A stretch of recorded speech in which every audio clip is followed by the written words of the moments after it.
Sir ನಿನ್ನೆ ರಾತ್ರಿ sir ಐವರು ಸತೀಶ್ ಜಾರಕಿಹೊಳಿ ಅವರ ನಿವಾಸಕ್ಕೆ ನಾನು ನಿನ್ನೆ ಬರೋದೇ ಲೇಟ್ ಆಯಿತು.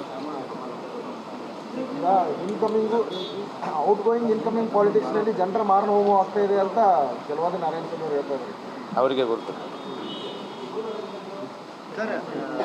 ಕೊನೆಯ ದಿನ ಅಧಿವೇಶನ ಸರಿಯಾಗಿ ಆಗಲಿಲ್ಲ, ಬಂದು ಬರಿಗೈಯಲ್ಲಿ ಹೋಗುವಂಥ ಪರಿಸ್ಥಿತಿ ಆಗಿದೆ. ಉತ್ತರ ಕರ್ನಾಟಕ ಸಮಸ್ಯೆ ಬಗ್ಗೆ CM ಅವ್ರಿಗೆ ಯಾವುದೇ ರೀತಿಯಿಂದ ಮನಸ್ಸಿಲ್ಲ. ನಾವು ವಿಸ್ತರಣೆಗೆ ಅವಕಾಶವನ್ನು ಕೇಳಿದ್ವಿ, ಅವಕಾಶ ಕೊಡ್ತಾ ಇಲ್ಲ. ಯಾವುದೇ ರೀತಿಯಂತೆ ಚರ್ಚೆ ಆಗಲಿಲ್ಲ ಸರಿಯಾದಂಥ ರೀತಿ. ಯಾರು ಹೇಳಿದ್ರು? ಕೆಲವಾದಿ ನಾರಾಯಣಸ್ವಾಮಿ. ಈಗ ಎಷ್ಟು ತಾಸು ಮಾತಾಡಿದ್ದಾರೆ ನೋಡಿ ನೀವು. ಅವಕಾಶ ಅಂತ ಎಲ್ಲರೂ ಕೊಟ್ಟಾಗಿದೆ. ಬರೇ ಕೈಲೇ ಹೋಗೋದಂತಂದ್ರೆ ಇವ್ರು ಬಂದಾಗ ಇವ್ರ ಅಧಿಕಾರದಲ್ಲಿದ್ದಾಗೆ ಎಲ್ಲರಿಗೆ ನಾವು ಸುಟಿಗೆಸ್ ಕೊಟ್ಬಿಡ್ತಿದ್ರಂತ. ಹಾಂ, ಇವ್ರ ಅಧಿವೇಶನ ಇಲ್ಲಿ ನಡೆಸಿದಾಗ ಬಂದವರಿಗೆಲ್ಲ ಕೈಗೆ ಸುಟಿಗೆಸ್ ಕೊಟ್ಟು ಕಳಿಸ್ಬಿಡ್ತಿದ್ರಂತ. ಸರ್ಕಾರ ಒಂದು ಇತಿಮಿತಿಯಲ್ಲಿ ನಡೀತೈತೆ. ಭಾಳಷ್ಟು ಶಾಸಕರು ಎರಡೂ ಮೇಲ್ಮನೆ ಆಗಿರಲಿ ಕೆಳ ಮನೆ ಆಗಿರಲಿ ತಾಸುಗಟ್ಟಲೆ ಮಾತನಾಡಿದ್ದಾರೆ, ಸರ್ಕಾರದ ಗಮನವನ್ನು ಸೆಳೆದಿದ್ದಾರೆ. ಅಷ್ಟಕ್ಕೆ ಮಾತ್ರ ನಾನು ಸೀಮಿತವಾಗಿ ಹೇಳಲಿಕ್ಕೆ ಇಚ್ಛೆ ಬಯಸ್ತೀನಿ. ಬರೇ ಕೈಲೇ ಬರೋದು ಬರೇ ಕೈಲೇ ಹೋಗೋದು ನನಗೆ ಅದರ ಬಗ್ಗೆ ಮಾಹಿತಿ ಇಲ್ಲ. ನಿಮಗೆ ಅನಿಸ್ತಾ ಇದೆ ಸರ್ ಈ ಸೆಷನಲ್ಲಿ ಉತ್ತರ ಕರ್ನಾಟಕ ಸಮಸ್ಯೆಗಳ ಬಗ್ಗೆ ಚರ್ಚೆ ಆಗಿದೆ ಅಂತ ನಿಮ್ಗೆ ತೃಪ್ತಿಕರ ಇದೆ ಸರ್? ತಾಸುಗಟ್ಟಲೆ ಆಗಿದೆ ಅಂತ ಹೇಳ್ತಿದ್ದೆ ನೋಡ್ರಿ.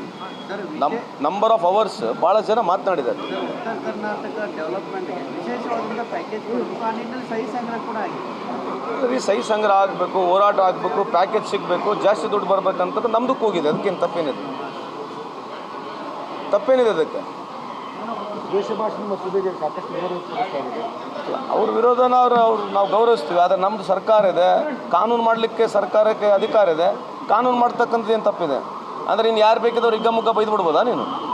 ನಾನಾಗಲಿ ನೀವಾಗಲಿ ಬೈದ್ಬಿಡ್ಬೋದಾ?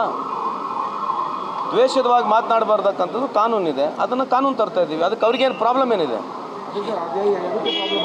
ಬಿಜೆಪಿ ಮತ್ತು RSS ನಾಯಕರು ಮತ್ತು ಹಿಂದೂಪರ ಸಂಘಟನೆಯ ಮುಖಂಡರ ಟಾರ್ಗೆಟ್ ಆಗಿ ಇಟ್ಕೊಂಡೆ ಈ ಮಸೂದೆ ತರಲಾಗಿದೆ. ಅವ್ರು ಯಾಕೆ ಹಂಗೆ ಅನ್ಕೋಬೇಕು? ಅವ್ರು ಯಾಕೆ ಹಂಗೆ ಅನ್ಕೋಬೇಕು? ಅವ್ರು ಹೇಳ್ತಾರೆ, 100 ಹೇಳ್ತಾರೆ. ಹಂಗೆ ಏನು ಮಾಡ್ಬೇಕು? ಈಗ ಮೋದಿ ಸಾಹೇಬರು ಈಗ ಪತ್ರಿಕಾ ಸ್ವಾತಂತ್ರ್ಯದಲ್ಲಿ ದೇಶ ಎಲ್ಲಿದೆ ಕೇಳ್ತಾರೆ. ಅವ್ರಿಗೆ ಹೋಗಿ ಪತ್ರಿಕಾ ಸ್ವಾತಂತ್ರ್ಯ ಬಗ್ಗೆ ಮಾತನಾಡ್ತಾರಲ್ಲ. ಎಷ್ಟು ಜರ್ನಲಿಸ್ಟ್ಗಳು ಅರೆಸ್ಟ್ ಆಗಿ ಹೋಗಿದ್ದಾರೆ, ಯಾರಿಗೆ ಬೇಲ್ ಸಿಕ್ಕಿದೆ ಗೊತ್ತಾ? UP, ಒರಿಸ್ಸಾ, ಛತ್ತೀಸ್ಗಢಲ್ಲಿ ಮರ್ಡರ್ ಆಗಿದ್ದಾರೆ ಜರ್ನಲಿಸ್ಟ್ಗಳು. ಅವ್ರು ಕೇಳಿ ಹೋಗಿ ಪತ್ರಿಕಾ ಸ್ವಾತಂತ್ರ್ಯ ಬಗ್ಗೆ ಅವ್ರೇನು ಮಾತನಾಡ್ತಾರೆ? ಆ ವಾಂಗ್ಚು ಅರೆಸ್ಟ್ ಆಗಿದ್ದಾನಲ್ಲ, ಎದಕ್ಕೆ ಅರೆಸ್ಟ್ ಆಗಿದ್ದಾನಂತ ಇನ್ನಾದರೂ ಬೇಲ್ ಸಿಗ್ತಲ್ಲ ಅವರಿಗೆ. ಅವನ ಪರವಾಗಿ ಇದೇ ಭಾರತ ಸರ್ಕಾರ ಭಾಳ ದೊಡ್ಡದು ವಿರುದ್ಧವಾಗಿ ಮಾತನಾಡ್ತಿತ್ತು. ಅವ್ನು ಯಾವಾಗ ಇವ್ರು ವಿರುದ್ಧವಾಗಿ ಹೋರಾಟ ಮಾಡೋಕ್ಕೆ ಸ್ಟಾರ್ಟ್ ಮಾಡ್ದ, ಅವನಿಗೆ ಕರ್ಕೊಂಬಂದು ಅರೆಸ್ಟ್ ಮಾಡಿದ್ದಾರೆ. ಎದ್ರ ಮೇಲೆ ಅರೆಸ್ಟ್ ಮಾಡಿದ್ದಾರೆ? ನ್ಯಾಷನಲ್ ಸೆಕ್ಯೂರಿಟಿ ಥ್ರೆಟ್ ಅಂತ ಅರೆಸ್ಟ್ ಮಾಡಿದ್ದಾರೆ ವಾಂಗ್ಚುಗೆ. ಏನು ರೀ ಅವನು? ಈ ವಾಸ್ ಎನ್ವೈರ್ಮೆಂಟಲಿಸ್ಟ್. ಅವನು ತಂದಷ್ಟು ಬದಲಾವಣೆ ಆ ಕಡೆ ಲಡಾಖ್ನಲ್ಲಿ ಯಾರು ಮಾಡಿರಲಿಲ್ಲ. ಅವನಿಗೆ ಕರ್ಕೊಂಬಂದು ಇವತ್ತು ಕುಂದಿರ್ಸಿದ್ರೆ ಯಾರು ಕೇಳೋದಲ್ಲ, ಮಾತಾಡೋದಲ್ಲ. ಹೆಡ್ಲೈನ್ಸ್ಗಳು ಇಡೀ ದೇಶದಲ್ಲಿ ದಿನ ಬೆಳಗ್ಗಿದ್ರೆ ಚೇಂಜ್ ಆಗ್ತವೆ ಹೆಡ್ಲೈನ್ಸ್ಗಳು. ಅವ್ರಿಗೆ ಏನು ಬೇಕು ಅದೇ ಹೆಡ್ಲೈನ್ಸ್ ಇರುತ್ತೆ ಅಷ್ಟೇ. ಏನು ರೀಸನು ವಾಂಗ್ಚು ಅರೆಸ್ಟ್ ಆಗಲಿಕ್ಕೆ? Why is not getting bail? On what purpose is been arrested? National security threat ಅಂತ ಅರೆಸ್ಟ್ ಮಾಡಿದ್ದಾರೆ ಅವರಿಗೆ. ನ್ಯಾಷನಲ್ ಸೆಕ್ಯೂರಿಟಿ ಥ್ರೆಟ್ ಅಂತ ಅರೆಸ್ಟ್ ಮಾಡಿದ್ದಾರೆ ಅವನಿಗೆ. ಏನು ನಡೀತದೆ ಪಿಕ್ಚರ್ ನಡೆಸಿದ್ರೆ ಏನು ಮಾಡೋಕ್ಕಾಗ್ತದೆ ಹೇಳ್ರಿ? ಅದೇ ರಾಜ್ಯದಲ್ಲಿ ಅಭಿವೃದ್ಧಿ ಉಚಿತ, ಲೂಟಿ ಖಚಿತ ಅಂತೇಳಿ ಹೇಳ್ತಿದ್ದಾರೆ ಸರ್. 5,000 ಕೋಟಿ ಎಲ್ಲಿ ಹೋಯ್ತು ಅನ್ನೋ ಪ್ರಶ್ನೆಲ್ಲ ನೋಡಿ. ಹೇಳೋರು ಯಾರಿಲ್ಲ. 5,000 ಕೋಟಿ ಯಾವ್ದು ಹಗರಣ ಆಗಿಲ್ಲ. ಸುಮ್ಮನೆ ಇದನ್ನೆಲ್ಲ ಮಾತನಾಡೋದು ಸರಿನೂ ಅಲ್ಲ. ಆಮೇಲೆ ಅಲಿಗೇಷನ್ಸ್ ಮಾಡಬೇಕು. ಒಂದು ತಕ್ಕ ಅಲಿಗೇಷನ್ಸ್ ಮಾಡಿದ್ರೆ ಓಕೆ. 2 ತಿಂಗಳ ದುಡ್ಡು ಹೋಗಿಲ್ಲ, ಅದಕ್ಕೆ 5,000 ಕೋಟಿ ಎಲ್ಲಿಂದ ಲೂಟಿ ಆದಂಗೆ ಆಗ್ತದೆ? ಏನು ಟೆಂಡರ್ ಆಗಿದೆಯಾ? ಏನು ಬೇರೆ ಅಕೌಂಟಿಗೆ ನಾನು ಹೋಗಿದೆಯಾ? ಏನು ರೀ ಹಿಂಗೆ ಮಾತಾಡ್ತಾರೆ? ನೀವು ಕೇಳಬೇಕು ಪತ್ರಿಕಾ ಮಾಧ್ಯಮ ಸ್ನೇಹಿತರು, ನೀವು ದಯಮಾಡಿ ಕೇಳಿ ಅವರಿಗೆ. ಅಲ್ರಿ ನೀವು ಹೇಳ್ತಾ ಇದ್ರೆ 5,000 ಕೋಟಿ ಲೂಟಿ ಅಂತ ಏನೇನು ಇದೆಯಾ? ಅದಾನಿ ಹೊಡ್ಕೊಂಡು ಹೋಗಿದ್ದಾನೆ ಲಕ್ಷಾಂತರ ಕೋಟಿ, ಅಂಬಾನಿ ಹೊಡೆದ್ರೆ ಲಕ್ಷಾಂತರ ಕೋಟಿ. ಇವರೆಲ್ಲ ಅವ್ರ ಬೆನಿಫಿಷರೀಸ್. ಇವರು ಅದಾನಿ ಅಂಬಾನಿಯ ಬೆನಿಫಿಷರಿ ಇಡೀ BJP ಅವರು. ಎಲೆಕ್ಟ್ರಲ್ ಬಾಂಡ್ನಲ್ಲಿ 1,000 ಕೋಟಿ ಲೂಟಿ ಹೊಡೆದಾರಲ್ಲ.